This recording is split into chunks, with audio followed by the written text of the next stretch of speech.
વલસાડ દરિયા કિનારેથી ચરસ મળવાનો સિલસિલો યથાવત જોવા મળી રહ્યો છે। સમાચાર સામે આવ્યા છે વલસાડથી। વલસાડના દરિયા કિનારેથી ચરસનો જથ્થો મળી આવ્યો છે। તો ડુંગરી નજીક દરિયા કિનારેથી 21 ચરસના પેકેટનો જથ્થો મળી આવ્યો છે। અત્યાર સુધી 5.87 કરોડ રૂપિયાના ચરસ દરિયાકાંઠેથી ઝડપાયો હોવાની વિગતો સામે આવી છે। તો જિલ્લાના 70 કિલોમીટરના દરિયાકાંઠે હવે સઘન પોલીસ ચેકિંગ હાથ ધરાયું છે। મરીન કમાન્ડો પણ ઘટના સ્થળે પહોંચી ચૂક્યા છે।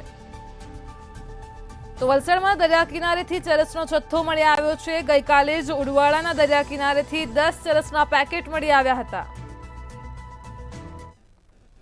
જિલ્લામાં સિલસિલો યથાવત છે। આપ જોઈ શકો છો મંતવ્ય ન્યૂઝ ટીવી સ્ક્રીન ઉપર સીધો અહીં હાલ જે ડુંગરી ગામ છે, ડુંગરીના ભાગલ ગામ પાસેથી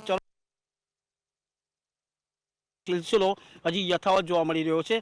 વલસાડ જિલ્લામાં ઉદવાડા દરિયા કિનારેથી પણ ચરસ મળ્યો હતો। 5.87 કરોડ રૂપિયાનું ચરસ આવ્યું હતું તણાતું ત્યારે વલસાડ જિલ્લાના 70 જેવા કિલોમીટરની અંદર જે પોલીસ દ્વારા સર્ચ ઓપરેશન હાથ ધરવા પર અને પોલીસના સર્ચ ઓપરેશન દરમિયાન હાલ ફરી અહીં 21 પેકેટનો જથ્થો અહીં મળી ચૂક્યો છે। સીધા દ્રશ્યો બતાવીશ કે વલસાડ જિલ્લાની અંદર જે પ્રમાણે ચરસ છે તે મળવાનો સિલસિલો હાલ યથાવત છે।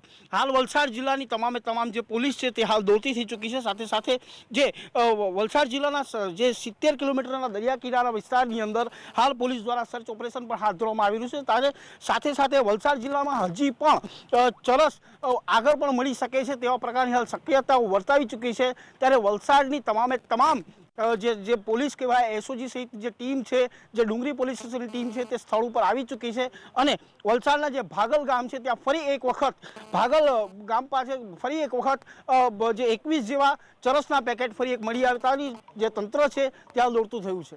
મયુર જોશી, મંતવ્ય ન્યૂઝ, વલસાડ।